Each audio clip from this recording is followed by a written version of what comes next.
C'était un avertissement adressé à d'autres villages, parce que la région, c'était la région des Benzamoum qui ont résisté dès le 19e siècle à la colonisation française.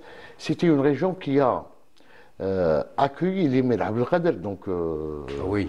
la région de Sidi Ali Boumediene. Pour vous dire un petit peu, d'un point de vue historique, c'était important. Est-ce que les autorités françaises ne voulaient pas justement, à travers cette répression, ces violences, adresser un message à toutes les autres régions, dans le contexte des années, de la fin des années 40. Hein. Le fait qu'un ministre de l'Intérieur aussi fasciste comme Jules Mock fasse sa conférence à Paris, donc surmédiatisée, elle avait, pourrions dire que l'objectif c'était de rassurer son allié principal, c'est-à-dire rassurer les États-Unis que voilà, il n'y aura pas de force révolutionnaire, il n'y aura pas de changement de situation. Nous sommes là, nous menons la pratique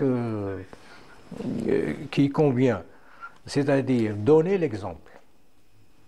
C'est dans cet esprit, en première lecture, donner l'exemple. Sidi Ali Boumediene est un exemple pour le reste de l'Algérie, peut-être même pour le reste des pays du Maghreb, parce que à cette époque, il y a eu des exactions en Tunisie aussi. Et puis il y avait cette phrase, l'article consacré par l'anticolonialiste André Mondouze, dit à Sidi Ali Boumediene, on viole les mosquées et à l'Assemblée algérienne, on demande la libération de Pétain. Donc voilà, un petit peu pour vous dire que ceux qui réclamaient la libération de Pétain, c'était les anciens nazis, c'était donc les anciens pétainistes, vichistes, connus pour leur racisme et les exactions qu'ils ont commis pendant le 8 mai 1945. Jules Mock n'est pas un résistant, n'était pas pour la France libre ou la France combattante.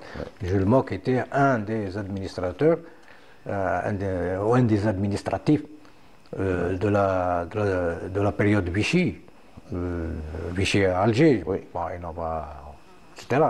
Donc,